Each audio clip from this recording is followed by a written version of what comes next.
आज वैसे भी बसंत ऋतु भी है और बसंत पंचमी तिथि भी है। इस बसंत ऋतु में और बसंत जो पंचमी है सुंदर साहब जी, सबको पता है कि बसंत ऋतु के अंदर जो है जो पेड़ हैं, पेड़ नए पत्ते लेते हैं, मुफलानी छोड़ते हैं, नए नए कोपे आते हैं। बसंत ऋतु के अंदर सारा प्रकृति जगत ही जो है कि एक नया रूप लेता है, नया स्वरूप लेता है।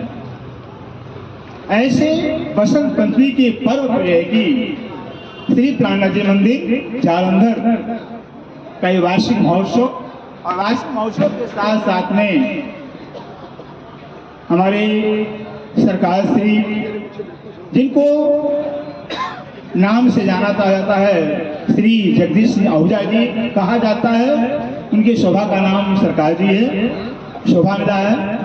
ऐसे सरकार श्री को जो है 2025 में 100 वर्ष पूरे हो जाएंगे सुंदर जी। तो 11वीं शताब्दी महोत्सव का आज है जालंधर शहर के अंदर तीसरा एक कार्यक्रम हमारा है सुंदर साहब जी। इस तीसरे कार्यक्रम के अंदर जो है कि बताना है कि आखिर में जो है मनुष्य तन मिला हुआ है, मानव तन मिला हुआ है, क्या इसकी विशेषता है?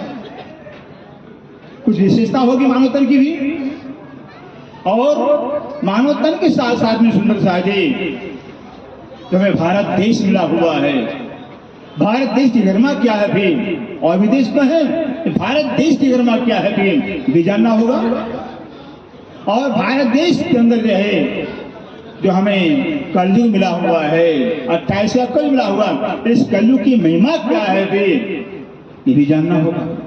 क्योंकि जो है सारे धर्मग्रंथ जो है मानव तन की महिमा गाते हैं, भारत देश की महिमा गाते हैं, कलयुग की महिमा गाते हैं। और सारा शास्त्र जो है कि कहता है 28वां कलयुग धन्य है, जिस 28वें कल में ब्रह्म ज्ञान आएगा, तारतम ज्ञान आएगा। इसे सारा मानव जगत इस 28वें कलयुग में मनुष्य पाने के लिए सतयुग से, त्रेता से, द्वापर से चाहना करते रहे, कामना करते। हम नहीं कहते, शास्त्र कहते हैं। अब एक एक बात को ध्यान में सुन जाइए। पहले जो मानव तन जो हमें मिला हुआ है, हम समझते नहीं है भी इतना अनमोल मानव तन है, इतना बेशकीमती है, इसका कीमत नहीं किया जा सकता जो हमें मिला हुआ। लेकिन होता है क्या, अगर संजोग से करोड़ों का हीरा मिल जावे और पहचान न हो तो कोड़ी के बराबर होता है। हमें पता ही नहीं है मानव तन मिला कैसे है, फिर ये पता ही नहीं। काश पता चल जाए तब इससे हम लाभ उठा सकते हैं। इससे जो है कि रामायण से लीजिए, रामायण में जो है कि स्वयं श्री रामचंद्र भगवान के परम भक्त, अनन्य भक्त तुलसीदास जी कहते हैं, बड़े भाग्य मानुष तन पावा, सुर दुर्लभ शतग्रंथन गावा, साधन मोक्ष धाम कर द्वारा, पाई निज लोक समारा। बड़े भाग मानुष तन पावा, ये उत्तरकांड का सुंदर सा चौपाई, उत्तरकांड का स्वयं परम भक्त तुलसीदास जी रामचंद्र के कहते हैं। और तुलसीदास खुद कहते हैं सुंदर सा जी कि रामायण का जो कथन, जो रामायण में कहा हुआ है, हमारी औकात नहीं है, हमारी ताकत नहीं, स्वयं हमारे परम पूज्य भगवान रामचंद्र जी ने मेरे हृदय में बैठकर कहा है। तो रामायण का कथन भगवान राम का कथन है। अब भगवान राम खुद कह रहे हैं कि बड़े भाग मानुष तन पावा। ध्यान दीजिएगा, जब तक आप जो की बात को ध्यान देंगे नहीं, गौर नहीं करेंगे, कुछ मिलेगा। बड़े भाग मानुष तन पावा, तो बड़े भाग्य से मनुष्य तन मिला हुआ है, मान तन मिला हुआ है। सूर्य दुर्लभ बता रहे, सूर्य दुर्लभ है, जो मानव तन है, मनुष्य शरीर है, देवताओं को दुर्लभ है। खुद तुलसीदास कह रहे हैं। आप रामायण सुनते पढ़ते भी होंगे भी कि देवताओं को दुर्लभ मनुष्य तन है जो हमें आपको मिला हुआ है। सोच लीजिए कितना कीमती है। जो स्वर्ग के मालिक देवतागण हैं, जो बैकुंठ मालिक देवतागण हैं, वो भी तरसते हैं रात दिन अपने अपने इष्ट से लेके कामना करते हैं, भगवान मुझे कुछ नहीं चाहिए, मुझे स्वर्ग नहीं चाहिए, मुझे वैकुंठ नहीं चाहिए, मुझे चाहिए तो मात्र जो है कि मनुष्य तन चाहिए, मानव तन चाहिए। सोच, क्योंकि बता रहे मोक्ष का दरवाजा है, मुक्ति का दरवाजा है। इस मनुष्य तन को पाया, मुक्ति के दरवाजे पर पहुंच गए हैं। मनुष्य तन को पाने पर मुक्ति के दरवाजे पर पहुंच गए हैं। अब अपने प्रीतम प्राणनाथ को पहचाने, गाते हैं ना, फिर सब लोग गाते हैं। भगवान राम के मंदिर में, हनुमान के मंदिर प्रार्थना में गाते भी हैं, तुम हो एक अगम अगोचर सबके प्राणपति, सबके प्राणपति। अब सोच लिए, तुम हो एक, तुम एक हो, तुम एक हो। परमात्मा एक है ही है, सारे का एक मालिक एक ही होता है। घर से लेकर राष्ट्र तक मालिक एक ही होता है, तो हो ही नहीं सकता है। तो पूरे ब्रह्मांड का मालिक एक ही सुंदरता है कि तुम एक हो। और हम क्या कहते हैं, सब एक है। बस यहाँ इंसान गोता खाता है, शास्त्रों को पढ़ते भी सुनते भी हैं, इस शास्त्रों बात को मानते ही नहीं है। तो पढ़ने से फायदा क्या हो गया?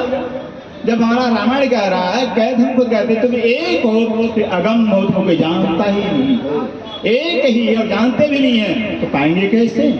इसको कोई आज तक पाया नहीं, बोले से प्राणनाथ अगम कह दिया, कोई जाना ही नहीं, एक ही है, तो कोई पाया नहीं, क्योंकि बिना जाने पाना मुश्किल। व्यक्ति की पहचान न हो तो ढूंढते ढूंढते खत्म हो जाएंगे, नहीं पाएंगे। फिर व्यक्ति पास न हो, लेकिन तो पहचान न हो तो भी नहीं पा सकते हैं। इसे कहते तुम एक हो, अगम हो, तुमको जानता है, अगोचर तुमको कोई देखता नहीं हो, कि देखता नहीं, और हो के सबके प्राणपति हो, सबके प्राणों के मालिक हो, स्वामी हो। उन्हीं को प्राणनाथ कहा जाता है।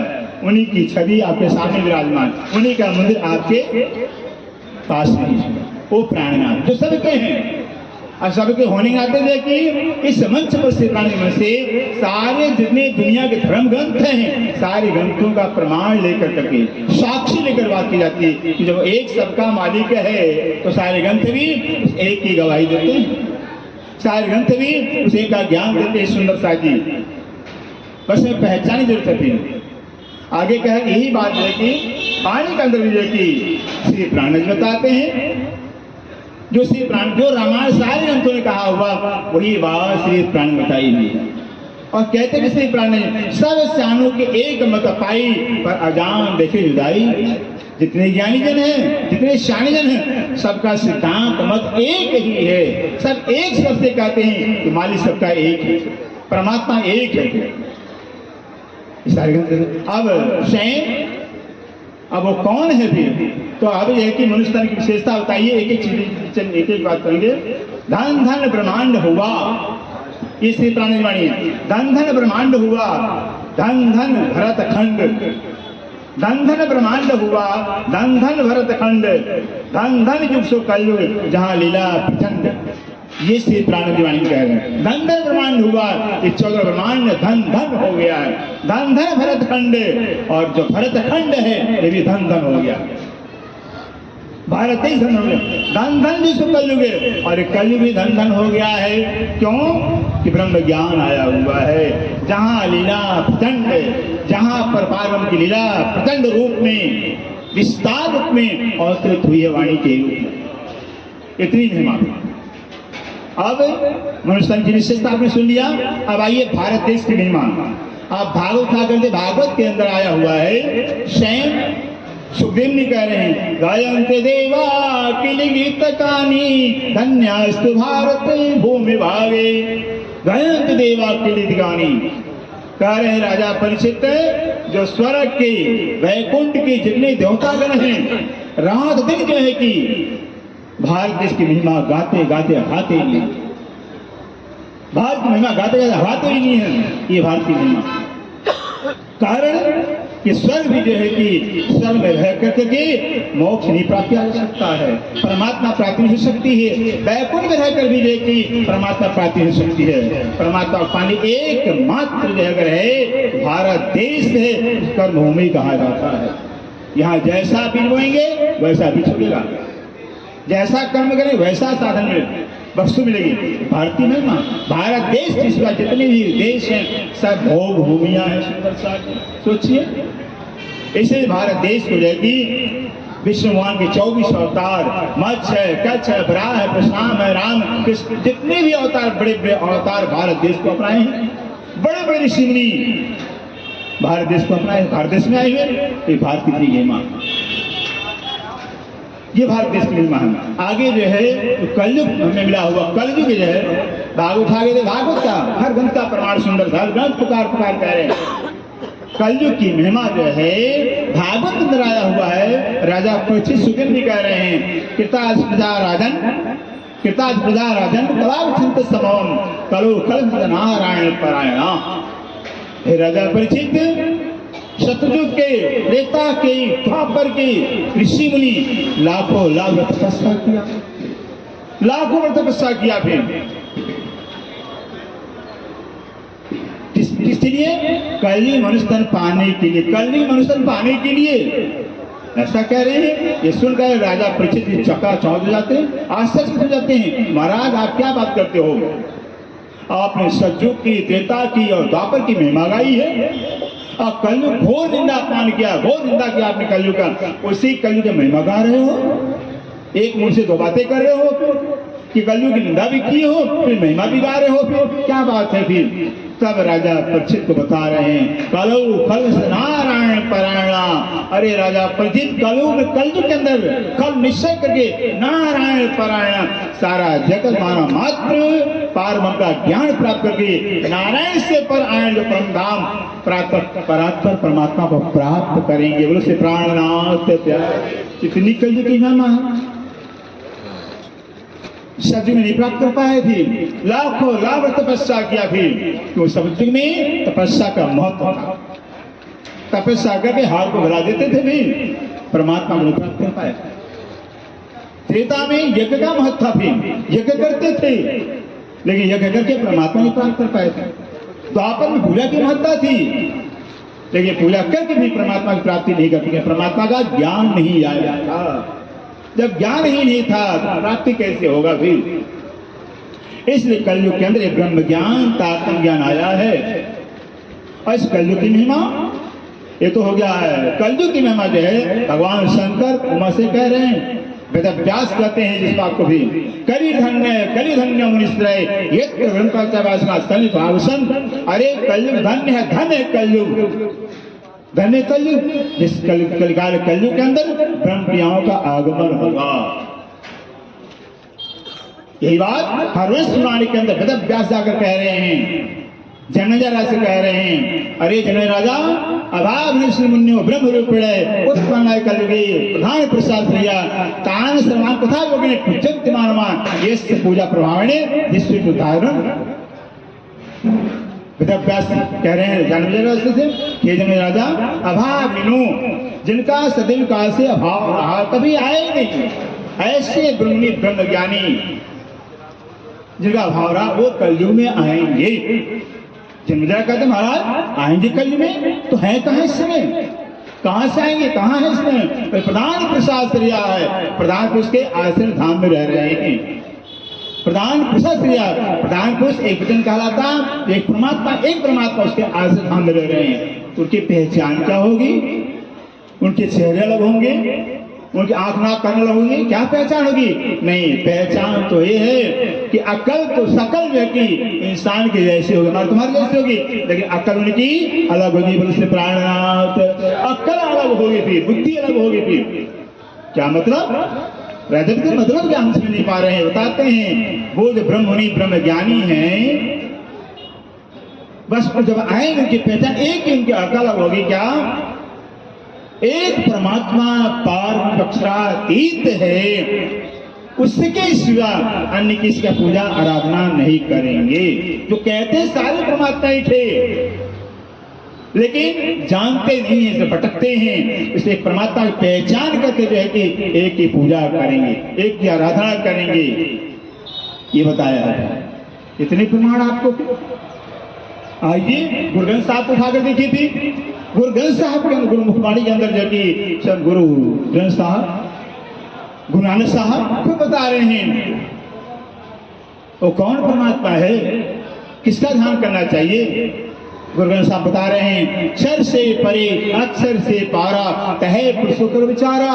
क्षर से परे अक्षर है, क्षर माने जिसका नाश हो जाए भी, अक्षर में जिसका नाश न हो भी। कहते हैं दोनों परमात्मा है, क्षर परमात्मा है नहीं, अक्षर परमात्मा है।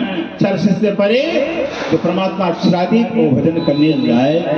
क्षर से परे अक्षर से पारा, कहे पुरुष को विचारा, उस पुरुष का विचार भजन करना चाहिए। भजन करने लायक परमात्मा परमात्मा होगा, और परमात्मा एक है, दूसरा कैसे हो जाएगा? फिर दूसरा हो ही नहीं सकता है। तो एक परमात्मा की पहचान जो परमात्मा कर सकता है वो कोई नहीं कर सकता है। फिर जो परमात्मा कर सकता कोई नहीं कर सकता है। फिर सोचिए कितना सरल, कितना सुंदर रास्ता है कि अगर एक परमात्मा की पहचान कर लिया जाए, एक से सब हमारा काम सिद्ध हो जाए। भी अनेक की पूजा करने की आवश्यकता क्या है?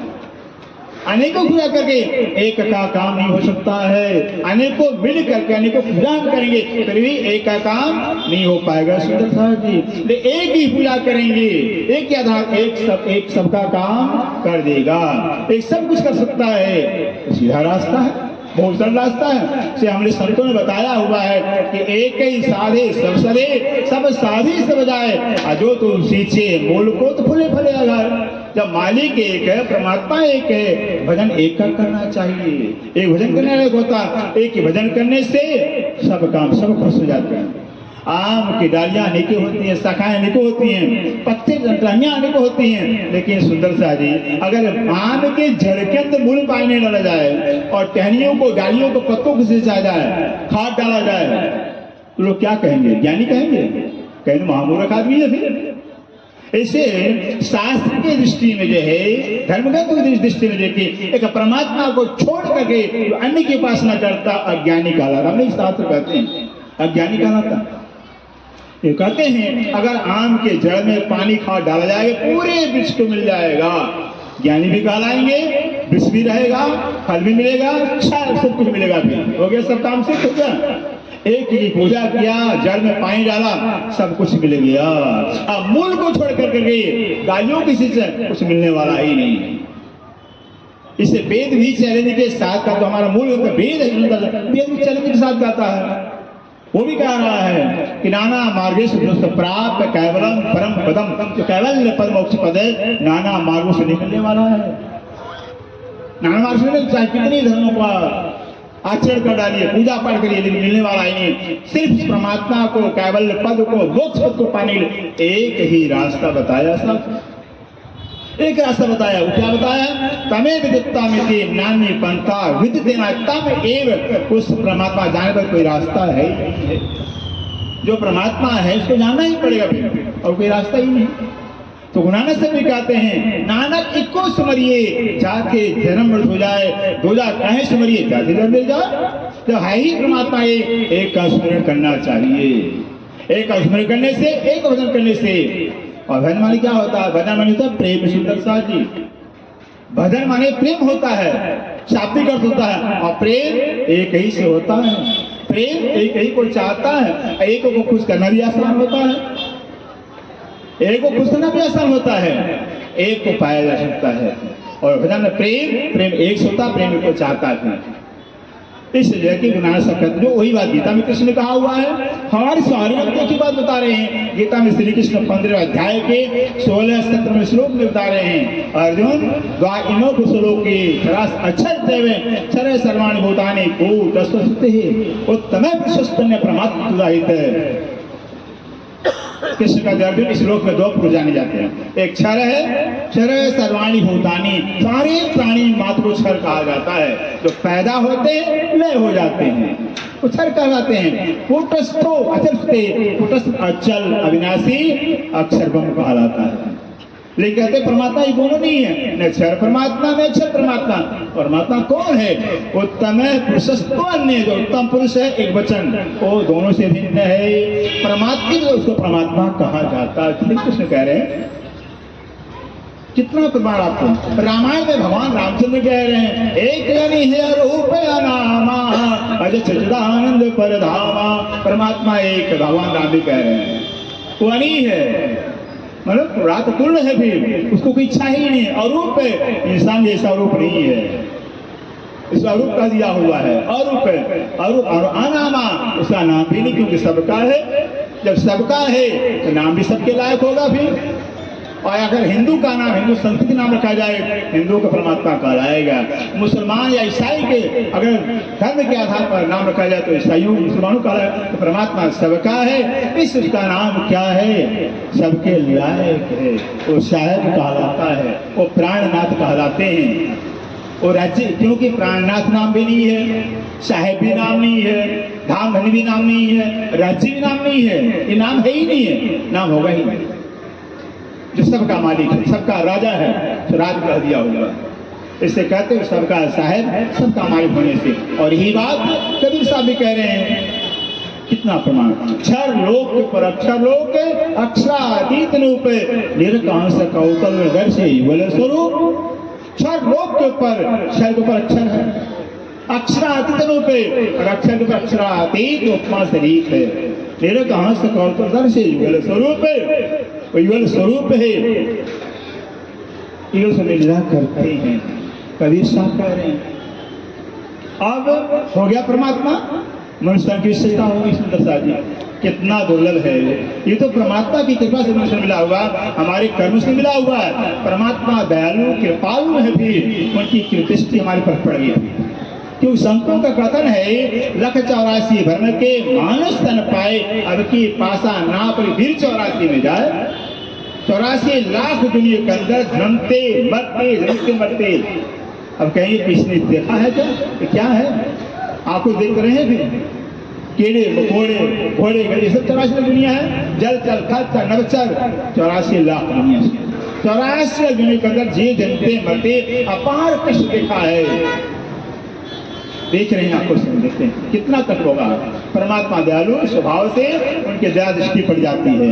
हमको गोल्डन चांस दिए हुए मनुष्य बनने का एक मौका दिया गया है कि मनुष्य एक तुमको मौका दे रहे हैं। अगर मुझे पहचान करके तूने मेरी भक्ति किया, मेरे से प्यार किया, तो आवन चक्कर से मुक्त हो जाएगा। मुझसे प्राणनाथ प्यारे गोल्डन चांस मिला हुआ है।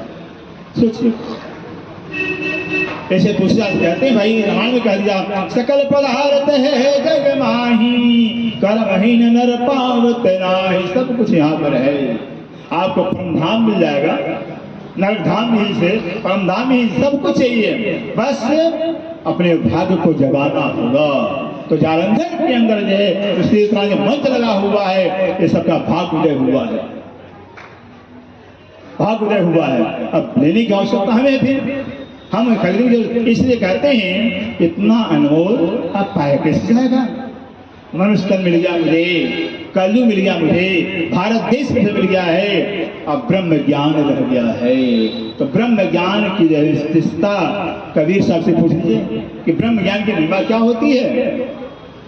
ब्रह्म ज्ञान की हम कबीरदास बताते ही कि ब्रह्म ज्ञान जाके हट होई, पार पुरुष के जाने सोई, ब्रह्म ज्ञान में नूतन होई, कैसे संत कहावे सोई। ब्रह्म ज्ञान, ब्रह्म ही सत्य है, ब्रह्म है सत्य, जगत मिथ्या।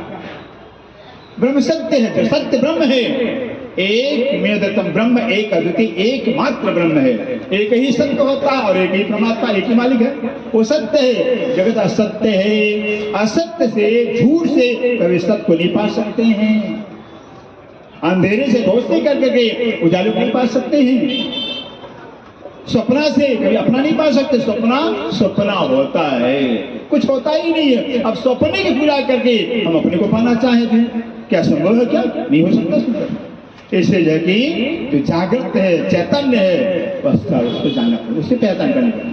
तो कहते हैं जो ब्रह्म ज्ञान तारतम्य जिसके हृदय में होता है और पार उसको जान पाएगा। ब्रह्म ज्ञान विमुक्त ही, उस ब्रह्म को जाने मुक्ति होगी ही नहीं। हमने कबीर साहब कह रहे हैं पाप से ब्रह्म पार प्रभुष है, लेकिन ब्रह्म ज्ञान तो पहचाना जा सकता। ये कबीर साहब कह रहे हैं। इसलिए है कि स्वयं गुरु नानक साहब इस बात को कह दिया, चैलेंज साहब कह दिया हुआ है। कितना प्रमाण सुंदर सा है। गुरु नानक साहब कहते हैं कसम पहचाने तेसावास, जिन्हें पहचाने तय कमदार कर दिया। उस कसम को, मालिक को जिसने पहचान में प्राप्त कर लिया है, उसका जीवन धन धन हो गया है। जिसे नहीं पहचाना, नहीं पाया है, जीवन अपना गंवा दिया है, अधम है, नीच कंगाल है, ऐसा कह दिया। फिर सोचिए, फिर क्यों संतों वाणी थोड़ी कड़ी होती है ना। असत्य हरदम कड़वा होता है, सत्य कड़वा होता है। सत्य ही मुक्ति के लायक होता है, ग्रहण करने लायक होता है।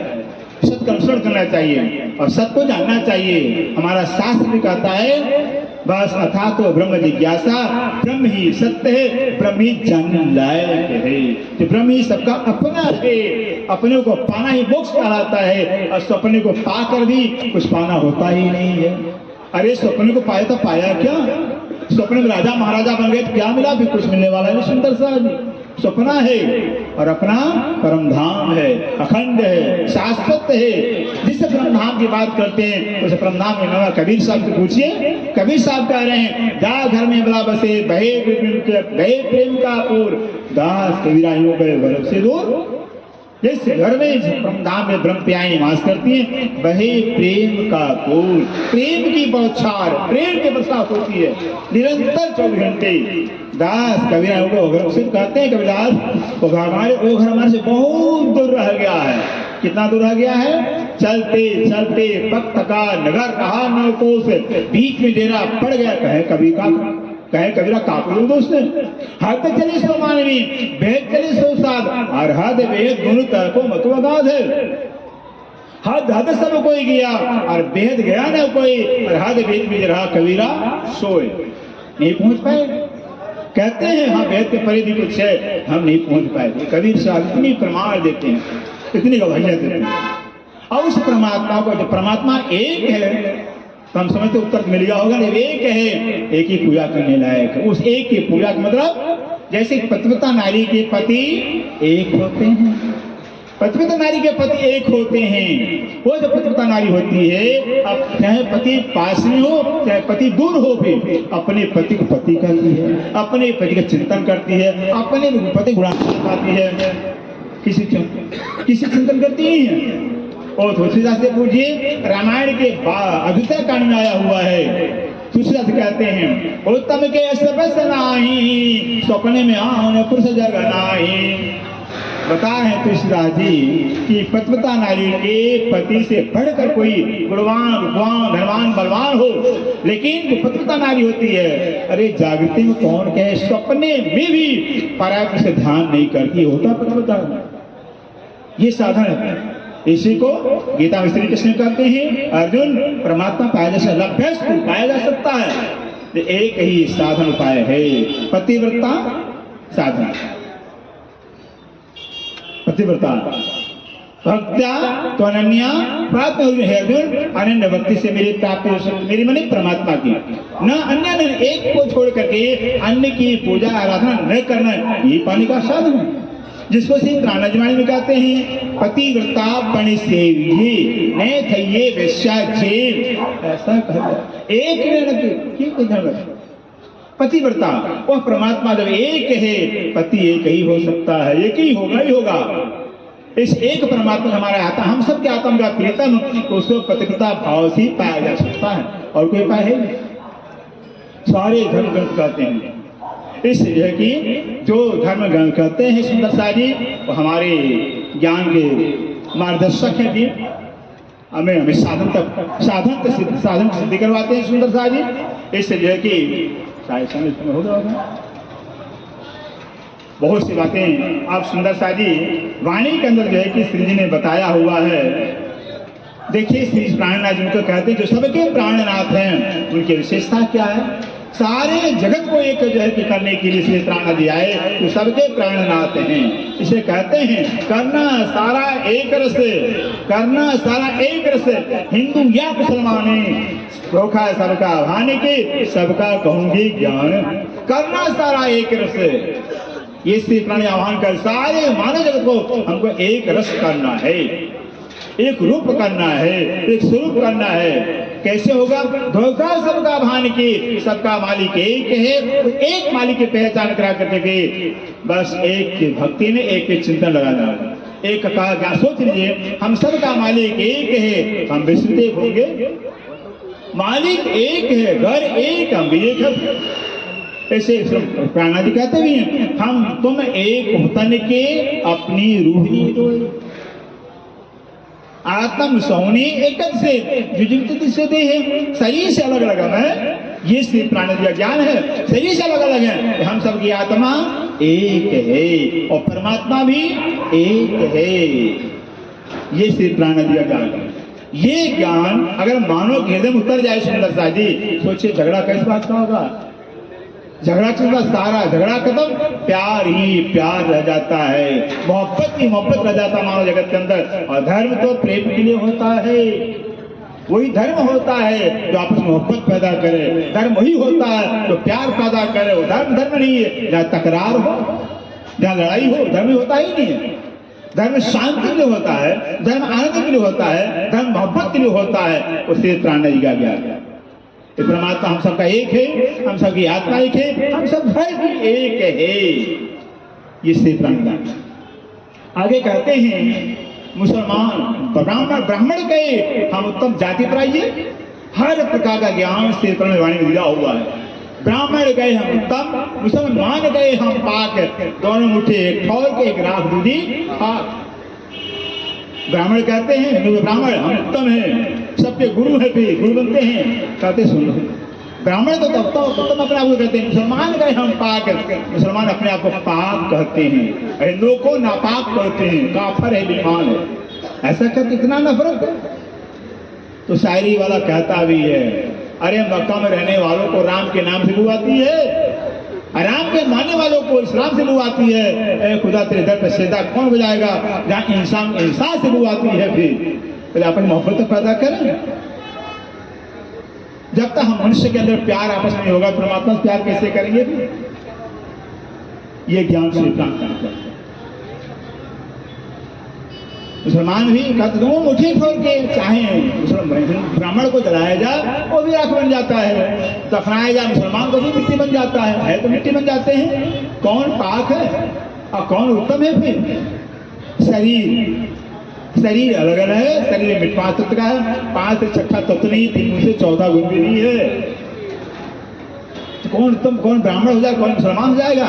और रूह सबकी आत्मा भी एक है, तो कैसे हो गए? हर तरह से अगर चिंतन किया जाए, हम दोनों हम एक होते हैं। आज अमेरिका के बड़े बड़े दार्शनिक बड़े विपदास पर चिंतन करते कि भारत कैसा भारत होगी, जहाँ हिंदू, जहाँ मुसलमान, ईसाई, पारसी, कितनी जातियां बना रखे हैं। अभी वो चिंतन करते हैं। आज अमेरिका के वैज्ञानिकों ने हिंदुओं के हड्डी को चेक किया, ब्लड को चेक किया, मांस को चेक किया, मुसलमानों का चेक किया, एक मिला है, 2 मिला ही नहीं। तो वो कैसे हो गए? भी ये जहां ज्ञान जो भारत सबका गुरु कहलाता है, उतनी अज्ञानता है पर भी जो सबका गुरु कहलाता है, क्योंकि हम चिंतन करते ही नहीं। इससे जैसे प्राणी कहते हैं, अब देखिए 14 लोग इच्छे आवेला जो भाई तमें ताम्या छो जे चिंतन छुपाई है। 14 लोग कहने से 14 लोग जितनी देवताएं इस वक्त को, इस घड़ी को जो आपको मिला हुआ है, इसकी चाहना करते, इसकी कामना करते हैं। मुझे कली मिल जाता, मुझे भारत देश मिल जाता, जो हमें मिला हुआ है। तमें पामना तुझे आईनी से कष्ट करे कई देवता, तो इन्हें आवे अवसर ये है। आईनी से रात दिन स्वर्ग के देवता, वैकुंठ देवता न जाने कितनी कितनी कष्ट साधनाएं कर रहे हैं इस समय को पाने के लिए, इस वक्त को पाने के लिए भी। क्योंकि ये जो घड़ी है, जो पल है सुंदर सा जी, अखंड मुक्ति देने वाला है, अखंड सुख देने वाला है। इस घड़ी को सब लोग चाहते हैं, जो हमें मिला हुआ है। इतनी सौभाग्य की बात है सुंदर सा जी। कहते हैं आगे देखिए वाणी के क्या करें श्री प्राणा जी, त्रैलोक्य में उत्तम भरत खंड, जो हिंदू धर्म कहलाता है ना, लोग कहते हैं हमारा हिंदू धर्म है। श्री प्राणी क्या कहते हमारा धर्म क्या है? त्रैलोक्य में उत्तम खंड भरत को, तामे उत्तम हिंदू धर्म है। तीनों लोक में, पाताल, मृतलोक, वैकुंठ के तीनों लोक में भारत खंड श्रेष्ठ है। ये श्री प्राणी कह रहे हैं भारत देश श्रेष्ठ है, तामे उत्तम हिंदू धर्म, और भारत देश सुंदर हिंदू धर्म श्रेष्ठ है। बोले श्री प्राणनाथ प्यार, हमारा हिंदू धर्म है। कौन सा धर्म है? हिंदू धर्म है। सनातन हमारा धर्म कहलाता है, विज्ञान संप्रदाय सनातन धर्म है, हिंदू धर्म सनातन कहलाता है। और हिंदू धर्म का मतलब होता है हीन दुष्ट हिंदू है। अच्छा, वेद के विरुद्ध जो काम करे हिंदू न कहलाता है। वेद को जितने धर्म ग्रंथ हैं सभी ग्रंथों का आस्था लेते हुए, साक्षी लेते हुए, प्रमाण लेते हुए सारे हिंदू सिद्धांत को फॉलो कर माने वो हिंदू कहलाता है। राम की बात को माने, कृष्ण की बात को माने, गीता सारे ग्रंथों की बात को माने, हिंदू कहलाएगा। फिर आज से प्राण दिए मंच पर सारे ग्रंथों का सम्मान किया जाता है, सबका सम्मान, राम का भी सम्मान है। यहाँ राम की निंदा नहीं कर, सम्मान करते हैं, कृष्ण का सम्मान करते हैं, तो हम सबके बात को मानते हैं, सबके सिद्धांत को फॉलो करते हैं, सब कहते हैं हम करते हैं। लेकिन संसार पूछता है फिर उनके बात को मानता नहीं है। ये अंतर है। यहाँ सबका सम्मान होता है, सबकी पूजा होती है, सबका आदर। पूजा मतलब नहीं तो पूजा करना ही पूजा होता है, सम्मान पूजा कहलाता है, उनके बात को मानना पूजा कहलाता है। तो सबके बात को मानी जाती है। अब सोच लीजिए, ये है सनातन धर्म कहलाता है, ये हिंदू धर्म कहलाता है। तो बताते हैं हिंदू धर्म है कि ताकि कहते ताकि छत्रपतियों के सिर आए रही इत में कई कहला कहते हैं ऐसे जो जिस घड़ी में, जिस पल में से प्राणी धरातल पर आना हुआ सुंदर शाह जी, वो था दिल्ली का शहंशाह और बादशाह था, जिसके छत्र सामने कर मुसलमान हिंदू इतना अत्याचार देख रहे हैं। इतना अत्याचार हिंदू के हिंदू रूप में नहीं, जबरदस्ती मुसलमान बनाना, मंदिरों को तोड़ना, मूर्ति को तोड़ना, इतना जुर्म अत्याचार तक का जमाना था। उस घड़ी में श्री प्राण आना हुआ। और ऐसे घड़ी में जब श्री प्राण ललकारा, सारे भारत के राजाओं को ललकारा, भी ललकारा है भी राजा ने मलोरे राणे राय तड़ो धर्म जातारों के दौड़ो, पूरे भारत में पैदल यात्रा से राजाओं ललकारा में। अरे छत्री कहलाने वाले, धर्मच्छा करने वाले, राणा कहलाने वाले, अब किस के लिए तुम हो? किसी तुम्हारा बल काम करेगा? कहते हैं जागोले जोधा खड़े हो, नींद निगोली छोड़े जोधा वीर छत्री कहलाने वाले। अब जागा तो जाओ। जब मंदिर नहीं रहेंगे, हमारा ग्रंथ नहीं रहेगा, कुछ रहेगा ही नहीं, भी किस काम के तुम्हारा जीवन है? क्षत्रिय किस काम के? क्षत्रिय का मतलब होता है जो देश की रक्षा करे, क्षत्रिय का होता है। ब्राह्मण का मतलब होता है जो वेद पढ़े पढ़ावे, यज्ञ करे यज्ञ करावे, दान दे, भी छठ कर्म होते हैं ब्राह्मण के। लेकिन शास्त्र क्या कहता है? ब्राह्मण वो होता है ब्रह्म जनाति ब्राह्मणा, ब्रह्म को जानने वाला ब्राह्मण कहलाता है। वेद पाणी विविध विप्र है, वेद को पढ़ने वाले विप्र कहलाता है। वैसे शास्त्र कहता है सुंदर साथी, जन्म से सारे सिद्ध होते हैं, संस्कार के द्वारा जो जाति होता है, ये शास्त्र सिद्धांत। इसे कहते हैं अब जो है कि श्री प्राणनाथ जी की आवाज को जो हिंदू धर्म रक्षा करने के लिए, सनातन धर्म रक्षा करने के लिए, भारत देश रक्षा करने के लिए श्री प्राण आवाज लगाई है। कौन आया सामने? कहते बात ने सुनी बुंदेला छत्रसाल ने, आगे आए खड़ा रे तलवार। महाराजा छत्रसाल जी बुंदेलखंड के नरवीर हिंद के श्री मां छत्रसाल जी आवाज सुनते श्री प्राणनाथ जी।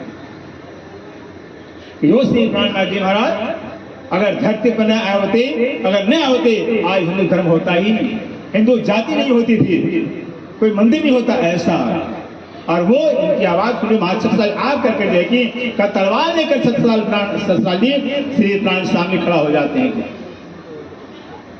बुंदेलखंड के महाछत्रसाल कहते हैं सेवा नहीं लाई सारी खेच के साई केन्या किया सेनापति सुधारो, सारी सेवा हिंदू धर्म रक्षा करने के लिए, हिंदू के मंदिरों रक्षा करने के लिए, हिंदू जात रक्षा करने के लिए, भारत देश रक्षा करने में छत्रसाल जी आगे खड़ा हो जाते हैं और खड़ा होते हैं। और श्री प्राण कृपा के फलस्वरूप सुंदर शाह जी आज जो है कि प्राणनाथ जी की कृपा स्वरूप, छत्रसाल की कृपा स्वरूप जो है कि हिंदू धर्म बचा हुआ है, हिंदू मंदिर बचे हुए, हिंदू ग्रंथ बचे हुए, वरना होता ये महाछत्रसाल की उनकी कृपा है। इसे कहते हैं भारत देश का सारा जनमानस है मां से प्राणनाथ जी कर्ज है, छत्रसाल कर्जदार है, ऋण से मुक्त नहीं हो सकता है। तो उनकी कृपा से कि आज छत्रसाल बैठे हिंदू धर्म को अपनाए हुए हैं, हिंदू जाति बैठे हुए, हिंदू धर्म को बैठे हुए हैं। सुंदर शाह जी समय हो गया हमारा पूरा। हम सोचते हैं कि जो भी मन में शंका इतने प्रमाण साक्षी देने पर जो कि शंका समाधान हो गया है। काफी जो कि आप लोग शांति सहयोग दिया फिर आप सब धन्यवाद के पात्र हैं। बोलो श्री प्राणनाथ प्यारे की जय। राजा